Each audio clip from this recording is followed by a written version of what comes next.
So here we have the situation where these people are walking around now in society, and there's just no way that you could tell whether they're male or female. And in the Sabbath school this morning with the young kids, we were talking about the importance of what we wear tells people who we are, right? And so we talk about that if somebody was wearing men's clothing and they're actually a female, then if that person comes into your church and you think, oh, wouldn't that be nice if they dated my daughter, right? Do you see the confusion that can happen? There was a family in Australia, and the mother and father, and they had 2 children that they adopted from China. And it wasn't until 3 years after they were members and the mother was teaching Sabbath school that they found out that the mother was actually a transgendered female. Now, let me help you with some of the terminology. The minute you say transgender, female, transgender lets you know that they're now a female, but they started off as male. Does that make sense? So when you say a transgender female, that means they started off as male. So when you say transgendered male, they started off as female. Is that okay? So it's important to know the terminology, number one, so that we don't offend people. And it's not a sin to understand the terminology. But what we want to do is we want to create connections. We want to communicate with people. And if we don't use the correct terminology that they're comfortable with or happy with, then we've automatically created a wall. And then we earn that reputation that we're haters and judgers. Make sense? So you haven't compromised your faith by learning the terminology or creating relationships with people. So here in a situation, this mother and father, they had these 2 children, and she was a transgendered female. And so the church was up in arms, like, what do we do? She's been teaching, our Sabbath school classes for the kids for a couple of years, and you can see the confusion that would cause. As a matter of fact, this picture here shows an ad from People magazine on the left, and that's a transgendered female. So she started off as a boy, and now this is who she is on the left, and there's no way that I could tell that that wasn't a woman. And this person makes a lot of money on YouTube giving women advice on how to be more attractive. And then I was walking through the Chicago airport, and I saw this ad in the Mac counter, and being a hairdresser, it's my job to recommend beauty tips to women, and I've been in that ministry that industry for over 30 years. So I looked and I go, there's something interesting about that person on the right. And sure enough, after I looked, I realized that that's actually a man wearing full makeup. So I asked the person that was at the counter, and I said, how much makeup are you selling to men now? And she said, it's our #1 growing business. And now if you walk into these makeup department stores, you can actually see men wearing full makeup with eyelashes and the makeup and the eyeshadow, and it's like no big deal now. So again, this is the direction that the media is heading in. This is an image of the same person. You're not looking at a brother and a sister. You're looking at Jamie on the left holding a box of the steroids. And what you see on the picture on the right is without any surgeries, it's only what this box of steroids does. So looking at the image on the right, if I saw that person in church, there would be no discussion to me. There would be no confusion. I would think that that was actually a male. Wouldn't you? And so this is the confusion that's actually coming into our world today. When I go to the airports, when I am in public and different stores and stuff, I see people that look in between, or I see people that I wouldn't know the difference unless I knew them personally before they transition.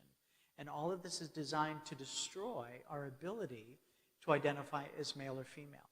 If we go back to Genesis chapter 1, and God created 2 beings, male and female. But that's not just the total part of the message. It was the image of God that was created in the relationship between the male and the female. Remember the male and the female, the 2 shall become one flesh? Guys, I'm a little bit too hot. Can you bring the volume down? Yeah. I want to talk, but I feel like I'm screaming.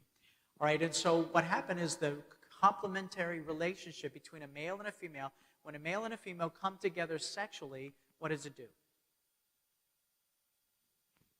It creates life. It makes a baby, isn't that right? And so the image of God, God is a creator. God is the creator.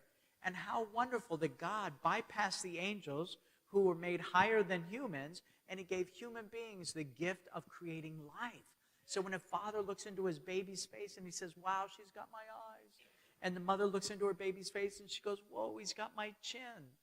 God was giving us an example, this precious gift, the image of God in the relationship between one man and one woman sexually. And so we know that the devil came to do three things: to kill, to steal, and to destroy. And nothing kills, steals, or destroys more the image of God than sexual sin. And it's not just limited to homosexuality or LGBT. It's also pornography, polyamory, also fornication, adultery, because it misrepresents the image of God in the creative relationship between two people that God designed as male and female. So I went a little bit further, but I want to show you the transition of Jamie just on the hormones alone. Take a look.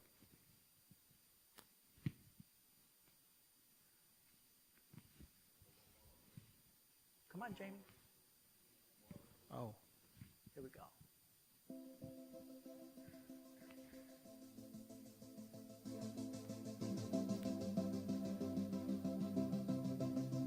So notice a change in her facial features. Start to see the development of facial hair, the structure of the nose. All of this on hormones alone.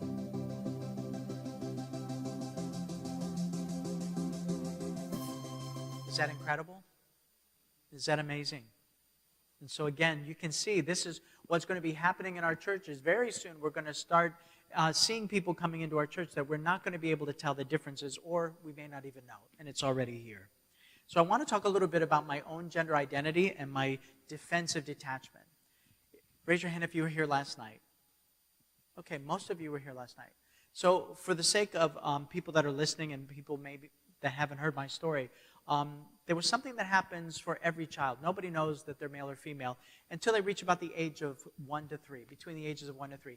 Then all of a sudden there's this discovery. As they develop mentally, they start to realize, oh, you know, I'm not like mommy, I'm like daddy. And little girls say, oh, I'm more like mommy and not like daddy. And so usually the child is more connected to the mother than it is the father. But all of a sudden, do you ever notice that fathers, when the kid gets to be about a year old, all of a sudden the fathers start interacting a little bit more with the baby? And they take the kid and they throw it in the air and they catch it. And the mother screams and she shrieks and she stands back. But the little baby, he's kind of confused, you know, and daddy catches him midair, and little boys start to realize that the daddies are drastically different than mommies, and that daddies are dangerous and exciting. And so what happens is that helps with the development of that child to identify with masculinity. And there's a transition that has to take place because the boy child is usually attached to the mother and then has to make this transition to the father if there's a father, and if the father is somebody that the child relates to. So in my home, my dad was in the Navy, so he'd be gone several months at a time. But when my father was home, he was an angry, loud, Italian, you know, macho guy, and so he was somewhat abusive with his discipline, and then he was unavailable when he was gone. So as I was developing and realized that my mother was not my identity, as I transitioned to my father, he either wasn't there for me when I needed him, or he was abusive, loud, and angry.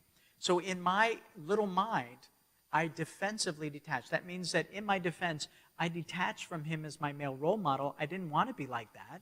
And so the only example left for me again was my mother, so I attached back to her. I wanted to walk like her, dress like her, talk like her. And so all of this became an identity. Remember I said earlier that relationships form our identity. Please don't forget that. That's becoming even bigger to me now as I realize that my father's abusive and absent relationship actually did help to affirm my identity as transgender by the time I was 4. My first conscious thought was that I was a girl trapped in a boy's body. And you know, that followed me until I was 20 years old.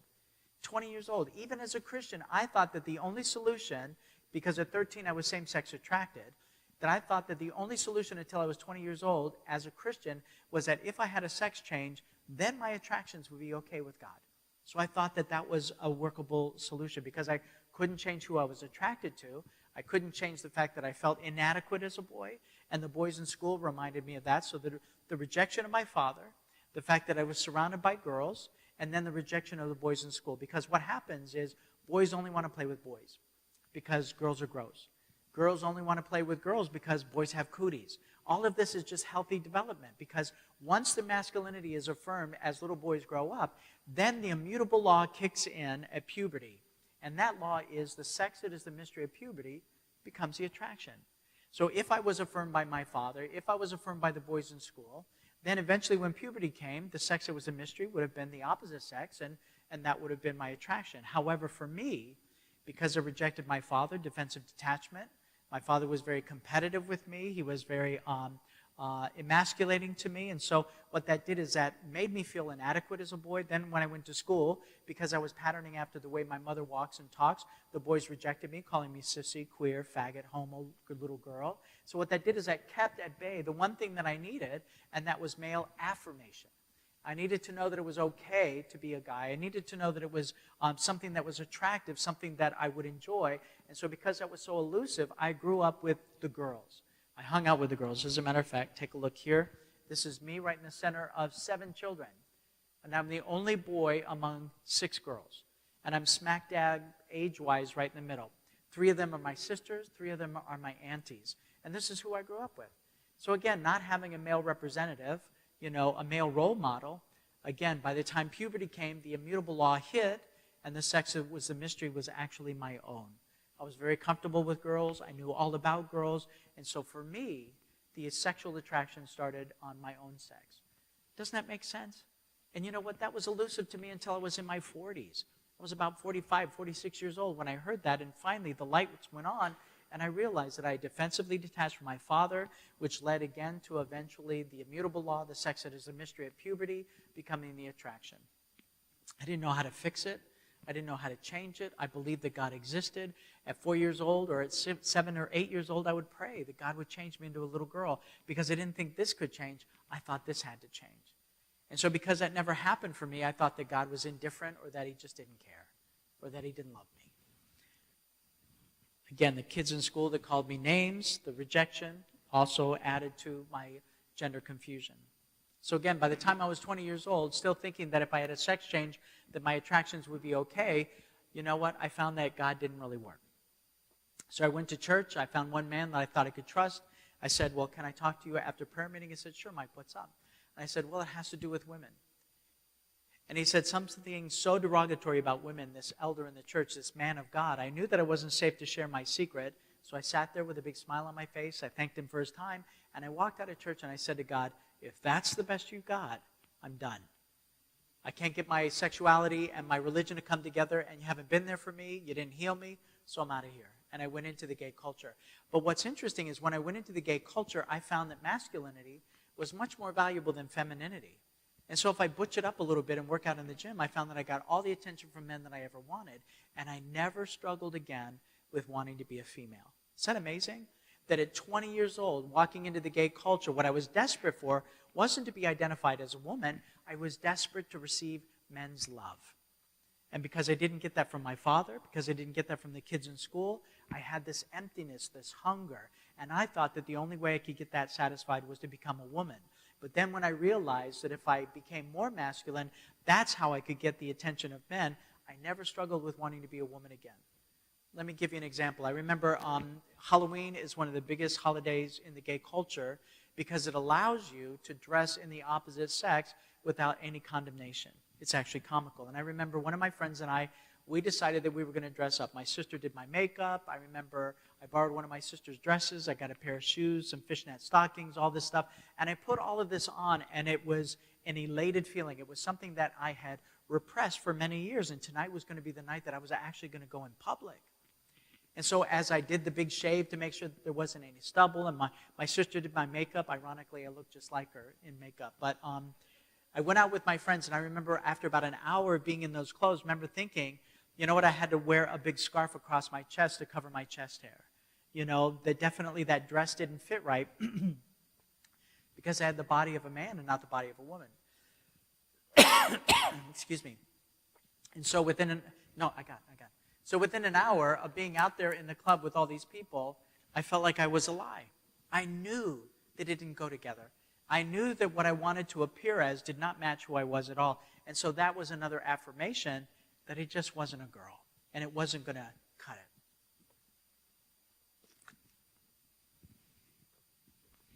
So again, what happened is then it led into celebrating my male anatomy to the point where I became sexually addicted. I was acting out as often as 3 times in a day with different men and as often as 4 times a week. What happened is the sexual addiction was really the fact that I still was desperate to have that man love filled from within me. And because I was connecting with these people on superficial relationships, it never gave me the intimacy that I was looking for, that I needed from my father. And intimacy is not sexual to begin with. It can include that, but the intimacy that I lacked from my father and the kids in school was really what I was trying to make up for, but my sexual addiction never satisfied that. But the dopamine release in the back of my brain for a few minutes every day, whether that was a few times in a day or several times in a week, was at least some relief to the emptiness that I'd felt since I was a child. Does that help you to understand a little bit? And my story is just one in a million. And if you talk to somebody else that's transgender, their story is drastically different than mine. It might have some similarities. So please don't make the assumption that, oh, I heard Mike's story, so every transgender went through what Mike did. Every story is completely different. And there are some personalities that could go through the same things that I did in my life and still be heterosexual. However, that didn't happen for me. All right? So please don't make the assumption that everybody's story is the same. It's not a cookie-cutter thing. We're all individuals, and we all have our own history. So this is an image of a man, and he calls himself non-binary. Basically, he says that he is sexually fluid. His identity is fluid. Here's another thing to understand, that just because somebody is transgender does not mean that they're gay. Now, I'm going to say this, and usually I have to clarify it, but how I see myself is different than what I'm attracted to. Does that make sense? How I see myself is different than what I'm attracted to. So even if I saw myself as a female, I could very much be heterosexually attracted. So there are just as many homosexual transgenders as there are heterosexual transgenders. Does that make sense? Take Caitlyn Jenner, for example. Caitlyn Jenner was always heterosexual in his attractions. And so there are other transgender people that are homosexual in their attractions. So again, there's no way that you can just cookie cut somebody into that experience. There are just as many gay transgender as there are homosexual transgender. Okay? So this man, he's fluid, and he says that on Tuesday he feels like dressing as a woman because he doesn't identify by his genitalia or by his biology. On Friday he may feel like dressing as a man. And all of this is fluid, and that he wants to be accepted in society no matter how he feels impressed to dress that day. This is a picture of an individual that won the Song of the Year in Europe several years ago. And this person, even though I saw plenty of this when I was in the gay culture, I saw lots of men that were dressing in drag that would have full beards and whatever. But what's even surprising for somebody like me was to see it celebrated in the country of Austria. In Austria, they were celebrating, they were, praising him. And that was kind of surprising for me because I'd never seen it out in public so boldly. And this is just letting us know the temperature of what's coming in our world today. This is the projected school system of what they wanted to bring into the school education system in the European Union. And let's take a look at this. This is what they were promoting to have accepted as their sex education. From 0 to 4, they want to teach children lustful masturbation. So the teacher will leave the room after they instruct your children on how to enjoy masturbation, not just how to do it, but how to enjoy it. Then, between the ages of 4 to 6 years old, they want to teach your children homosexual practice. They'll put the boys in one room and the girls in another room, and the teacher will walk out so that the boys and girls can explore each other and not be influenced by the teacher at all. So then, from the ages of 6 to 9 years old, even before puberty, they want to teach your children contraception, so that by the time that they are 9 to 12 years old, they can express themselves with gender identification.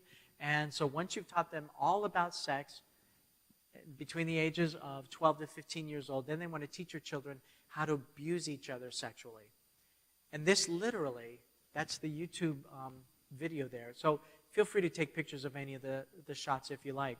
But this was actually what was being promoted in the European Union as what they wanted for their sex education system. So it begs the question, well, where did all this come from? Why are we teaching children about sex? Because children aren't sexualized, are they? Do you remember a name by a researcher by the name of Alfred Kinsey? Anyone? Alfred Kinsey? Alfred Kinsey was a researcher. He was a scientist. He was funded by the Rockefeller Institute to basically study human sexuality. Alfred Kinsey was a known homosexual, pedophile, masochist. Those are a lot of labels. Alfred Kinsey also died of his own sexual addictions from his own torture. But Alfred Kinsey was a scientist that actually paid fathers to molest their daughters. And he would give them stopwatches, and their job was to molest their daughters and to record how long their orgasm was, how long this was, and all of this information. And that's where he collected his data in a book that was produced in 1950 about male sexuality. Not only was Alfred Kinsey putting this together, he also found that a 6-month baby girl had a series of 22 orgasms within a 24-hour period of time. That meant that they kept this infant up for 24 hours, and he stimulated this child orally and digitally, and he found that an orgasm was defined by vomiting, screaming, and passing out. And this is the man where we get our understanding about sex education today. In Alfred Kinsey's research, he determined that children are sexualized. And so if we don't lower the consensual age of sex, that we are actually denying children the opportunity to express themselves sexually and to experience the joy of having sex. Is that surprising to you? It should be.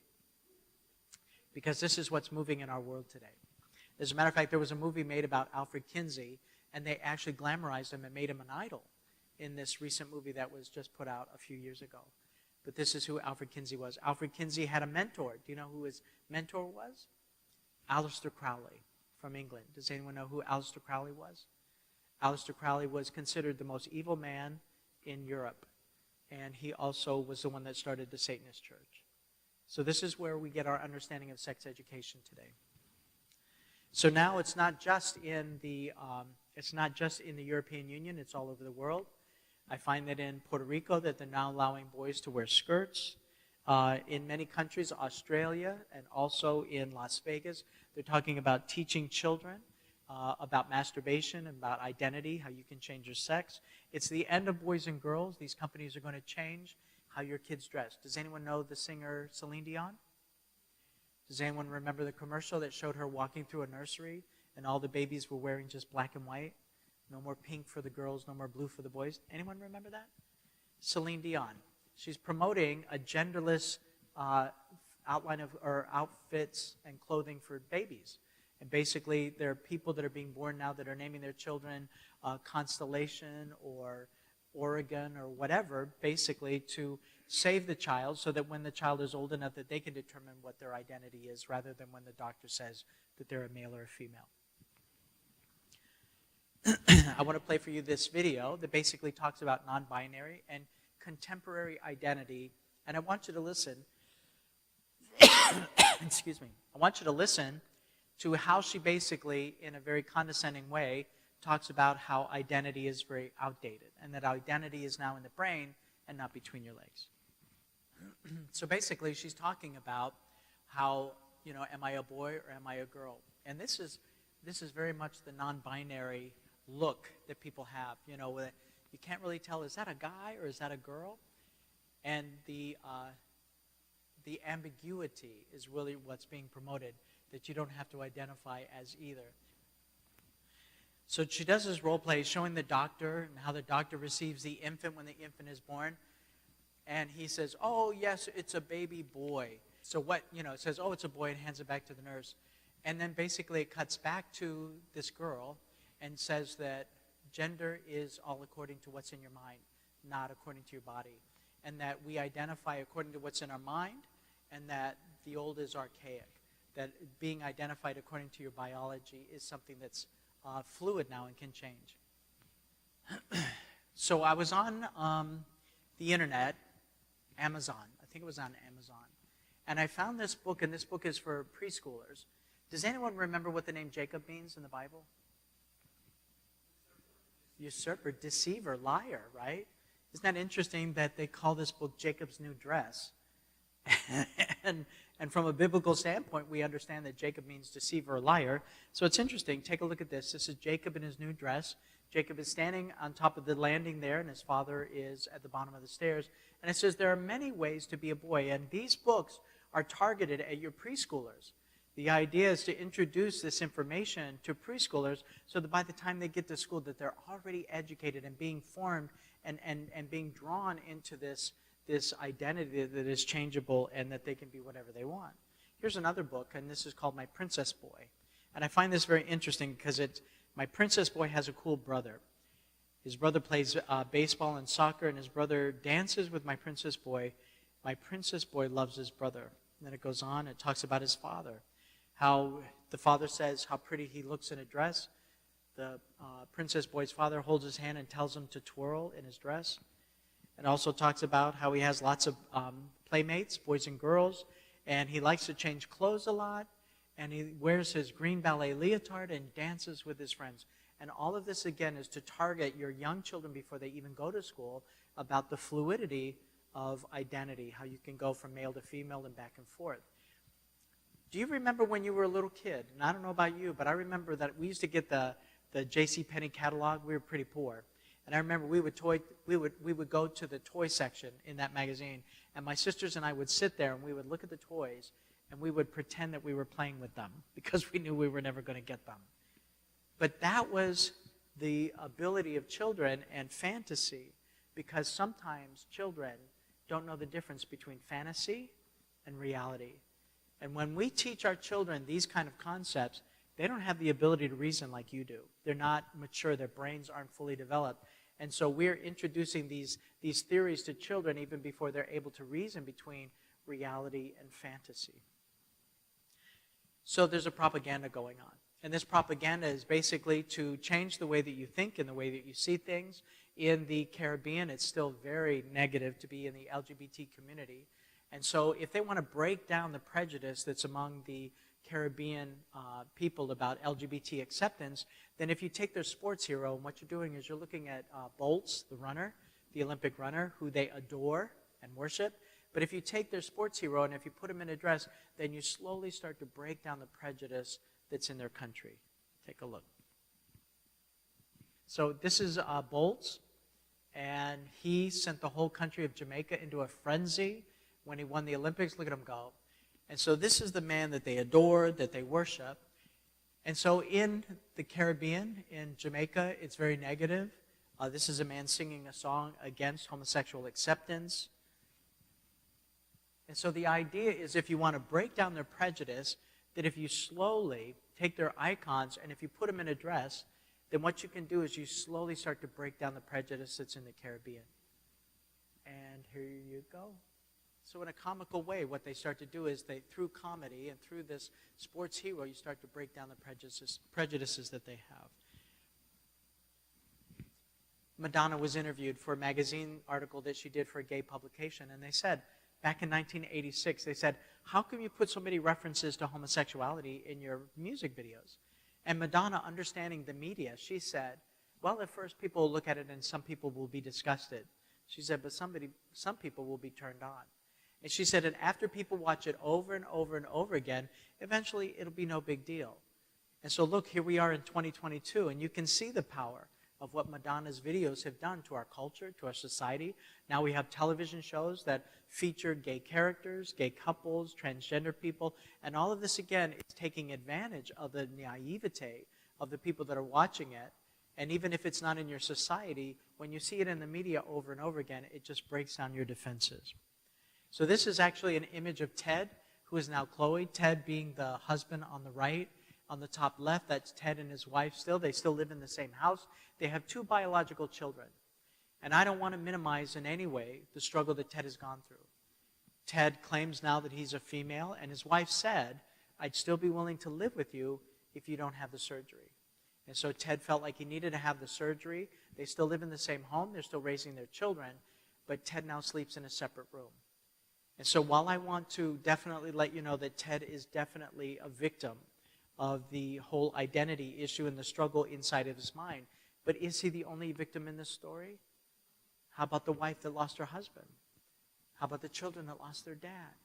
And so these 2 little boys came home one day, and now they don't have a father, but they've got 2 mothers. It was Mother's Day, and they made a card at school, and they just threw it on the table, and they said, we don't know who to give it to, so here it is.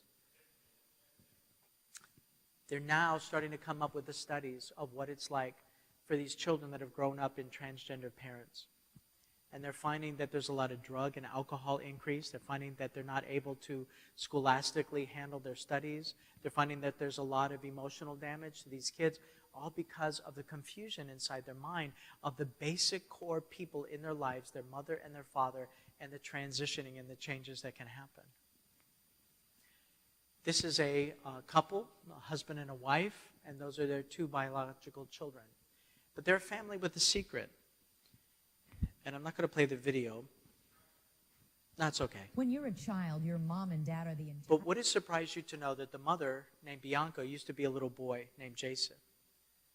Would it surprise you to know that the father was actually a little girl named Nicole?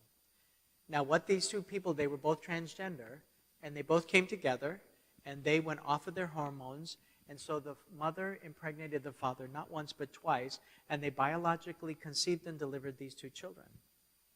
And so what I do is I always make sure that I check out the people's expression. And you guys are pretty good, but some churches, I can feel the air sucking out, from me into them as they go, and the look on their faces. And I think to myself, what would happen if this family came to your church? Would they see your surprise? Would they see your disgust?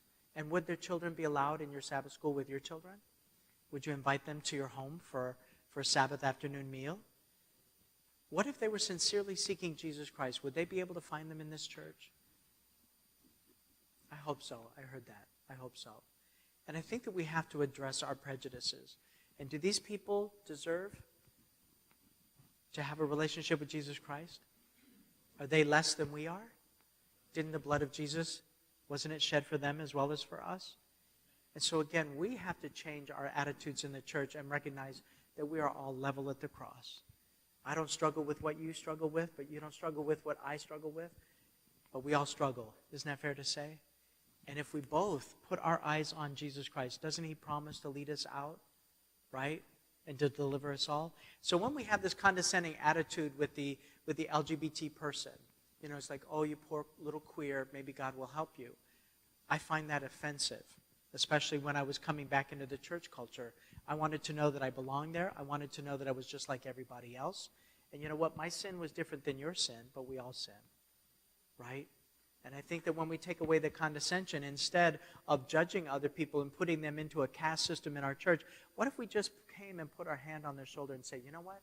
I don't struggle with what you do, but I got my own struggle, and Jesus promises that he can help us out. And I've been a baptized member for 22 years, and I'm still in that search. Why don't you come along and maybe we can find that together? Wouldn't that be a novel way of dealing with people from the outside? These are just some of the issues that I've seen in the church already. There was a woman that called me, and she said that her son was a drug addict and threatening suicide and attempted suicide. He was a heterosexual male, but he desired to be a female. She paid for his surgery, so she sent him to Thailand. He became this woman that he wanted. He still had a 5-year-old son that called him dad. So even though he's wearing a dress now and he's identifying as a female, the mother called me and she said, my son is still attracted to women. Does that make him a lesbian? And is he going to be in the kingdom if he's a lesbian? Can you see how confusing that whole situation is? And so as I thought about it, and we prayed, and I thought about it, and I said, no, ma'am, there's nothing wrong with your son's attraction. The problem is in how your son sees himself. And so the Bible is very clear that homosexual practice is an abomination to God, but God was also clear that when a man wears the clothing of a woman, that also is an abomination and vice versa. And so I repeat it again, because your son has a confusion about his gender and that he rejects his gender, God doesn't have a problem with that. He understands that there are reasons why. He said, but when he acts on it and dresses in women's clothing, that is an affront to God because it makes it confusing about who he really is. So she didn't understand that because she thought that because he was still attracted to women, she thought that when he had a sex change, that would automatically change his attractions and that the acceptable thing would be for him to be attracted to men. Is that confusing to you? Good. Okay. I was hopeful. I was hoping it would. So there was also another woman that worked in a prison. Her husband had left her. She had 4 children. And she was abandoned and alone. She fell in love with one of the prison guards who worked at the prison. And it wasn't until the 3rd time that they had had sex that the man that she was having sex with confessed to her that he was actually a woman. And so the confusion of this woman, she called me and she said, am I gay because I had sex with a woman that I thought was a man? And can you see the confusion that would happen? And, I'm not clear on that, how you can have sex with somebody 3 times and not know what they are. But, I gave her the benefit of a doubt. And again, it didn't make her gay because she had sex with somebody that literally was a woman when she thought it was a man, but now that they had engaged sexually, she was connected to that person. The two become one flesh. 1 Corinthians 6 and verse 16 says, what, don't you know that when you have sex with a prostitute, two become one flesh? And so the dopamine that's released when you have a sexual release is powerful, and it bonds you to whatever you're doing, whether it's a human being or a tablet or a phone or a piece of paper. And so this woman was bonded to this other woman even though she thought it was a man. Is that confusing to you? There was a 13-year-old transgender boy that wanted to go to summer camp. And the camp counselor called me and they said, Mike, what side of the camp do we put him on?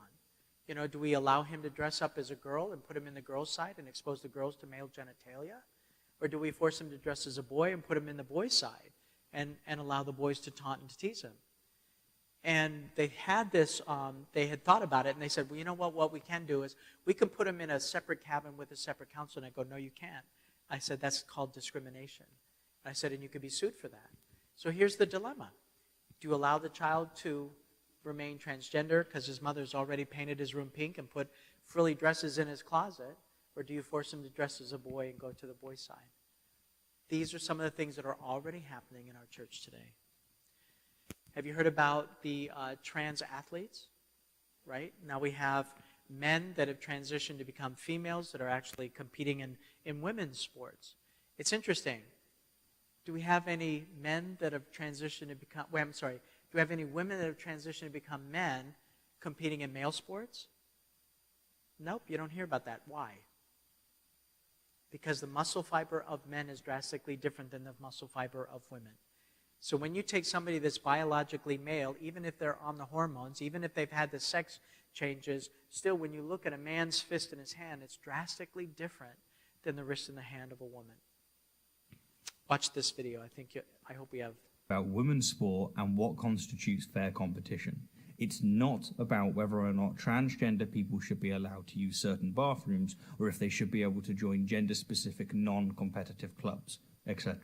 In a nutshell, I find the arguments and logic that currently permit transgender women to compete against biological women to be remarkably flawed, and I'm convinced that unless quickly rectified, this will kill women's sport. The transgender woman Rachel McKinnon is the UCI Masters Track Championships Women's 35 to 44 Sprint Gold Medalist. The transgender woman Laurel Hubbard won the 2017 Australian International Women's Weightlifting 90 kilo and over division. And the transgender woman Hannah Mouncey competed in the AFL Victoria's Women's League. This is, so far as it stands, why I believe it is unfair to allow transgender women to compete against biological women. I have no problem with them being a girl and wanting to be a girl. My issue is with CAC. So the top 6 spots qualify for the New England meet, and I came in 8th place, and the 2 transgender athletes came 1 and 2. So if they weren't there, then my friend and I from another school would have been in those 2 spots and would have qualified. And so here we have a very real example of a young, talented woman losing a potential scholarship and career due to this issue. Or as Joe Rogan eloquently puts it, it's like, do you know a woman who's got a hand that looks like that? Yeah. Find one. Find one. Because if I took estrogen, I'd still have these. Mm-hmm. And that's not fair. Yeah. It's just not. I don't care. I don't care what anybody says. the assertion that reducing a transgender woman's testosterone to that of the average biological woman will create a level playing field is objectively, scientifically, bogus. So being a hairdresser for over 30 years in the industry, my job was to help women to become more beautiful, right? To be more feminine. And I remember in my career, I was advising people that were in television, CBS, NBC. Some of them were my best friends. We hobnobbed a lot, and you know what? It's something that I really enjoyed. And many of my clients would come to me and they'd say, which dress should I wear? How should I do my hair? What makeup should I do? What kind of lipstick? All this kind of stuff. And so, again, I spent 30 years doing the things that I really enjoyed doing. And so I look at this situation. This is Bruce Jenner on the left, and then you see Caitlyn Jenner on the right. And for somebody who's been in the beauty industry as long as I have, would you like to know what it cost Bruce to become Caitlyn? And let me explain this, because Bruce now is professing that this is who he was naturally inclined to be. But what did it cost him to look like that? Well, first of all, he had a nose job done probably 30 years ago to make his nose appear more feminine. Then what he did is he had his eyebrow or his forehead and his Adam's apple shaved to make him more female looking. Then he had electrolysis to his whole body to remove all the body hair to make him more female. He had breast implants put into his chest to make him appear female with breasts. And then a few years ago, he actually had his male genitalia mutilated to make it appear as a female. Now, not only did he have all of these surgeries done, but the surgery, when you actually take the male genitalia and you take something that was designed to be on the outside, and then you turn it around and make it to be something on the inside, there's a lot of atrophying of the tissue, a shrinkage. There's a lot of pain in the after surgery of the scarring tissue. Not only that, but the tissue has to be stretched and kept open, and there's a lot of yeast infections that happen to an area that was normally designed to be on the outside. These are just some of the problems, some of the challenges that transgender people have. So while you take male anatomy and you turn it inside out to make it appear female, it might look like a female on the outside, but it doesn't function like a female on the inside. As hard as I try to make myself appear more female on the outside, I cannot change the fact that inside my body flows red blood that tells me that I'm a male. My chromosomes tell me that I'm a male. It's an inside fingerprint that does not change. It cannot change. And so I can make myself appear female on the outside, but I cannot change who I am on the inside. You cannot, it is really a lie to say that men can become women or that women can become men. It's really, it's immutable. It's unchangeable. And so for Caitlyn Jenner, all of these surgeries that he had have cost over millions of dollars for him to become his natural self. Does that make sense? All right? And so this is Bruce on the left and Caitlyn there on the top. So I want to share with you some of the, I want to share with you some of the things that you're not going to hear from the media, and that is the dissatisfaction of transgender medicine. Did you know that 41% of transgender people will actually attempt suicide? It's almost half. Did you know that 30% of transgender people will actually commit suicide and take their life? Those are the highest rates of suicide among any group of people, and what it shows is that the transgender medicine is not giving these people what they want. As a matter of fact, where was I? Okay, and this is a woman named Nancy who became Nathan and had all of the surgeries done. She lived in the country of Belgium, but she was so disgusted when she saw her body after the surgeries. I mean, when you think about what a woman goes through, she has to surgically remove her breast. She's got huge, horrific scars, and if they line up the nipples close enough, it still looks unnatural. And then she has her female genitalia sewed up, a hysterectomy, taken out everything. And not only will they have to be on hormones for the rest of their life, did you know that the hormones, both male and female, will be on the hormones for the rest of their life? These hormones will increase their rates of cancer 3 times. Not only will it increase their rates of cancer 3 times, but also imagine what happens when you throw estrogen into an environment that's producing testosterone. You have this emotional storm going on of all of these hormones, and it increases the rates of depression, anxiety, and all kinds of stuff. So they'll probably be on mood stabilizers for the rest of their life, also that they can be their natural self. Does that make sense? And it ultimately doesn't give them the sex that they desire. So Nancy actually petitioned the country of Belgium for an assisted suicide because she was so disgusted when she saw the differences of what she had done to her body. These are the stories that you don't hear in the media. And these are the statistics, if you're interested, of the people that attempt suicide and commit suicide.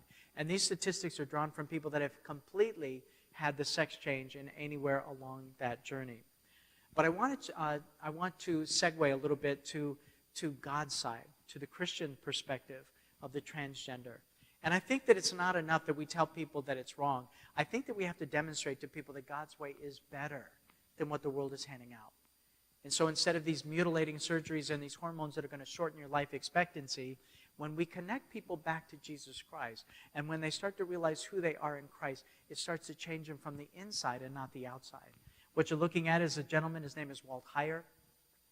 We did 2 interviews with Walt Heyer on 3ABN. They're on our website, if you go to comingoutministries.org, these interviews. And because I struggled with transgenderism myself, I found Walt's interview especially enlightening even for me. And when he was a little boy, his grandmother wanted a girl. That's it. And she started making these beautiful dresses, and she would take him on the weekend, and she would dress him up. And as she would dress him up as a pretty little girl, by the time he was 8 years old, he knew that the only value that he had to his grandmother was as a girl and not a boy. When he came home at 8 years old, he stuffed one of those pretty dresses in his bag.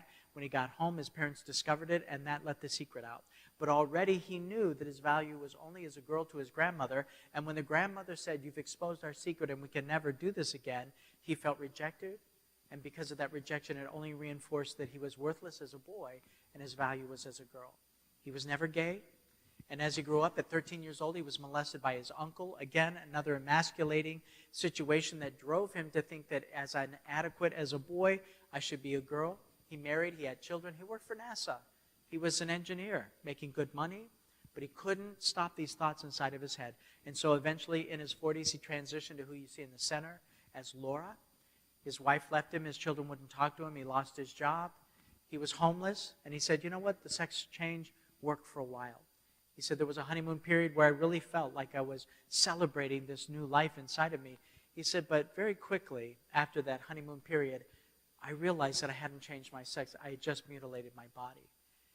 He was depressed, alcoholic, living in the streets, and somebody introduced him to Jesus Christ. And at that point, even though he still had the breast implants, even though he still had many of the surgeries, he realized that God had never made him to be a female, and he realized that he was still a man, and he claimed that through Jesus Christ. He had as many of the surgeries reversed as he could, but stop and think about when you start mutilating your anatomy, your genitalia, there's no way that you can ever return. But Walt lives today as a man. He's been married for almost 30 years to a woman, and he has an incredible ministry. And he really counsels a lot of people that are dissatisfied with the transition process, and he helps people to detransition. An amazing man. And this is who Walt lives as today in his 80s. Isn't that an incredible story? Is transgenderism a form of rebellion?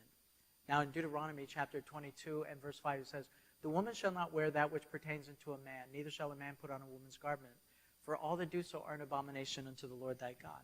So again, God does not condemn the person that has transgender ideation. He condemns the behavior. Is that clear? So again, we want to make sure that people that we interact with, that they don't feel condemned because they have those feelings. And again, using the word abomination with people that are unchurched or people that have sold Christians out as hateful and unloving, those are the wrong words to use. And the word abomination to me is nothing more than an insult. It's the insult. Because remember, if you heard my story last night, I talked about the fact that God said, "I made you that wood." Remember the pink that was on the wood? And that the pink was the artificial, the overspray, but God had made me a male. And he said that my transgender ideation and my homosexuality was really nothing more than what the world had put on me, not only through hereditary, but also my own cultivated tendencies that I lived in.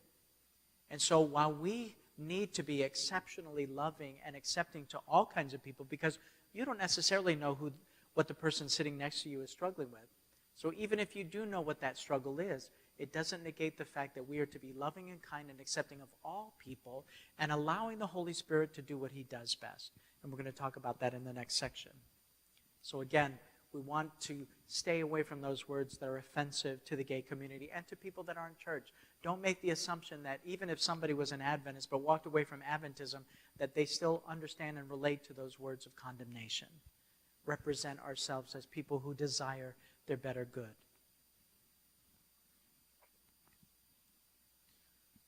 This is an amazing video. Please take a picture of the screen if you're interested at all.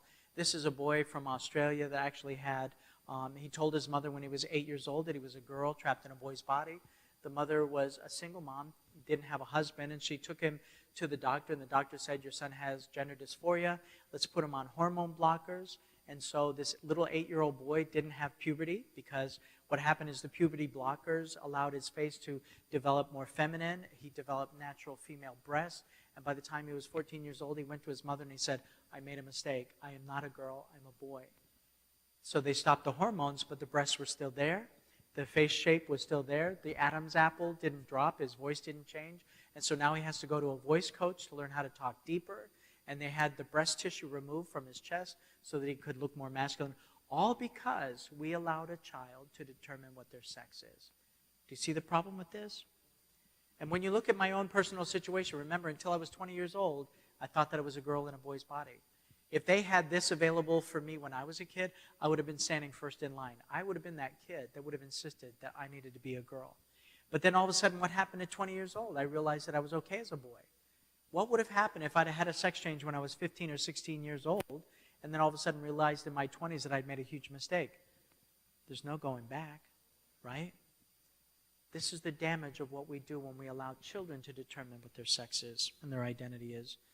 This is another amazing video that you should take a picture of. This video is from Quentin Van Meter.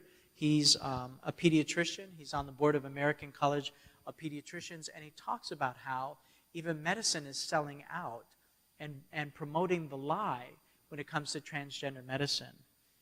It's called the fraud of transgender medicine. It was a very frightening revelation of the fact that they're using the research of people like Alfred Kinsey and the Benjamin study to determine the sex is fluid and that people can change, when in reality it doesn't give them the change at all. This is also another video of a pediatrician talking about the transgender politics, that the politics supersede science now. But let's talk about God's plan. Did you know that God is very intentional about identity and sex? Did you know that even the mother's milk will determine, or is determined by the sex of the child? That's how specific God is. Look at that. Mothers produce a different biological recipe for sons than they do for daughters. The breast milk is customized according to the sex of the baby.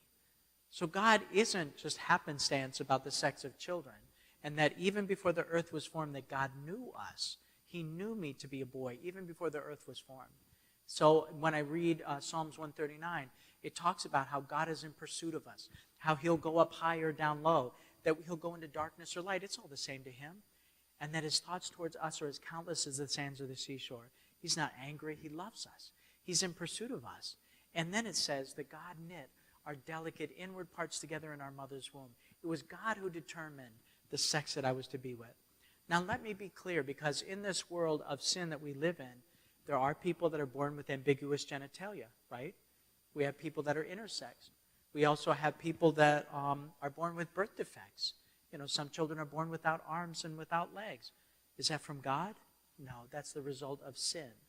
And so these are specific problems. These are specific challenges, but they're not transgender. So when we're talking about somebody transgender, let me be clear.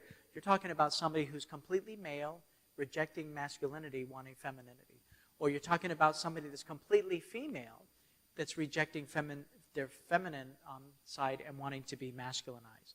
All right? So when you're talking about somebody that's intersex or somebody that has a birth defect, that isn't in this equation. Is that fair to say? Okay. So I want to tell you this story about a young woman. This little girl grew up in a home that was violent, drug addicted, and so she went to school. She was uncovered. She was unprotected. And so she was sexually abused by some of the boys and the girls on the playground. Did you know that the law was even involved many times, and she was taken out of the home for DCF? But as this little girl grew up, she realized that femininity was a liability and that her only protection was to wear boys' clothes. And as she started to wear boys' clothes, she started to feel a little bit more protection and that she wasn't as vulnerable. And so she would hear this voice in her head that said that her name was Ray instead of Marissa. And she would demand that people would call her Ray instead of Marissa. And as she was cutting her hair like a boy, her parents didn't care. She was wearing Superman and Spider-Man underwear. And as she was growing up, by the time she was 16 years old, she was living in a relationship with a woman, but she was living as a man. Does that make sense? So she was a lesbian living in a transgendered relationship, and she was living as a man. So if somebody would call her Marissa, she'd clench her fist and she'd say, "Don't call me that again." And so as she was growing up, she decided at 16 years old that she needed to have a sex change. That the voice of Ray inside of her head that would say, you know what, you shouldn't have breasts and smooth skin. You need to have muscles and facial hair. And so she moved to Seattle, Washington, where she got a counselor that was actually helping her to transition to become the man that she always wanted. You would think that this would be a really high time in her life. But as she was getting ready to go to her therapy appointment, she would hear the voice of Ray in her head that would say, you know what, you're so pathetic, nobody will ever want you the way you are. You should just kill yourself. And this depression became so deep for Ray that she couldn't even get out of bed. And so she knew that she was in a bad space, and she called her friend, who was a Christian that lived in Colorado, and she told her, she goes, "Hi, I know you haven't heard from me in a while. This is Marissa, but I don't go by that." And her friend said, "Okay." And she said, "Well, don't call me Marissa because it makes me really angry." And she said, "But I'm really depressed and I feel like killing myself." And her friend said, "Listen, I'll call you whatever you want. I just want you to live." And she said, "I want you to come to me." And Ray said, "Well, I don't have any money." And her friend said, "I'll pay your way." And so she went to see her friend in Colorado on her friend's dime. She went to see her, and after she was only supposed to be there for 3 days, but she knew if she went home earlier that she would take her own life. And so she stayed at her friend's house for 3 months. And while she was there at her friend's house, her friend didn't judge her or stick her finger in her face and say, "You're going to go to hell for what you do." Instead, she loved her. She fed her. She would help to bathe her. She would walk with her. And she prayed for her. And during these 3 months, as this was going on, one day, Ray woke up and she said, "You know what? I've never prayed before." She said, "God, how do you see me?" And the next image that Ray got in her mind was of a woman in a long flowing dress with long flowing hair, just praising the Lord. And she immediately said, "That's not who I am," and she dismissed that thought. And so she continued to pray, and she continued to read the Word of God. And as her friend was praying for her, as she was reading the Word of God, she found Psalms 139 that talked about how God was in pursuit of her and about how God knit her delicate inward parts together in her mother's womb. It talks about how, "Lord, search inside me and know my ways. And if there be anything wicked in me, lead me to life everlasting." And so, you know what? She started to realize that her gender was really a gift from God. And it wasn't like a light switch that she could just flip on the wall and say, "Okay, I'm a girl," and it's all over. But what she did is the only thing that she could do, and she was cooperating with the Holy Spirit. She started to let her hair grow. And this took a while. And as she allowed her hair to grow, as her hair started to grow, she started replacing the items in her closet. And as she started replacing the items in her closet, she was embracing the woman that God had made her and intended for her to be. How are we doing, guys? All right, thank you. Thank you, thank you.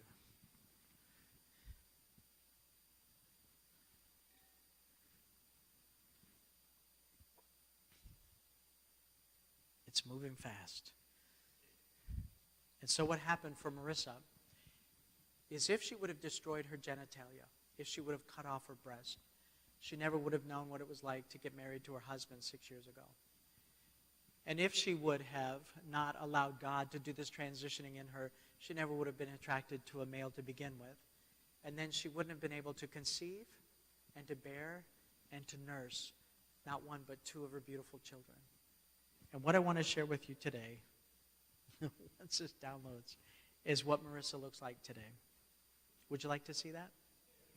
So let me show you the transition. Come on, come on, come on. So this is what Marissa looks like today. Is that amazing? Is that amazing? And that's a transformation that only God can do. And you know what? We've been cruel, and we've been judgmental, and we've rejected a lot of people out there that were confused about who they were, and that we cut them off from the power of Jesus Christ to transform their life. Don't we all deserve a transformation? And so while Caitlyn Jenner spent millions of dollars to transform himself to becoming Caitlyn, how much do you think it cost Marissa? Nothing. But who was it that paid for her transformation? Jesus Christ. It was Jesus Christ that paid for everything on the cross so that Marissa could have the opportunity to live as she lives today. It's not enough that we tell people the truth. We have to show people that God's way is better than what the world is handing out. The world says that you need to mutilate your body and that you have to take these hormones that are going to shorten your life. But God says, oh no, when you surrender your will to my will, that I'll restore, I'll bring the mind back into perspective of what the body is. That God's way is better, that I don't have to mutilate my body and destroy the genitals, which really in act is what the devil came to do, to steal, kill, and destroy. Because if she would have believed the lie of the enemy, she would have destroyed her body to the point where she never would have known how to create the pleasure of creating the very image of God in her own children. Is that amazing? So I hope that this has been enlightening for you. And maybe we should have like a 5-minute break and then we'll go into the next program. Is that all right? All right, let's stand up and let's have a closing prayer because you guys need to stretch. All right? Let's pray. Father, thank you for this opportunity to share, and I know that it's been a challenge technologically, but that also lets me know that the devil is trying to disturb us and to disrupt us, and I pray, Lord, that you've been honored and glorified in the process. As we segue into the next section, Lord, I pray for your guidance again. Give us a bit of a break so that we can refresh and renew and teach us marvelous things again. In Jesus' name I pray.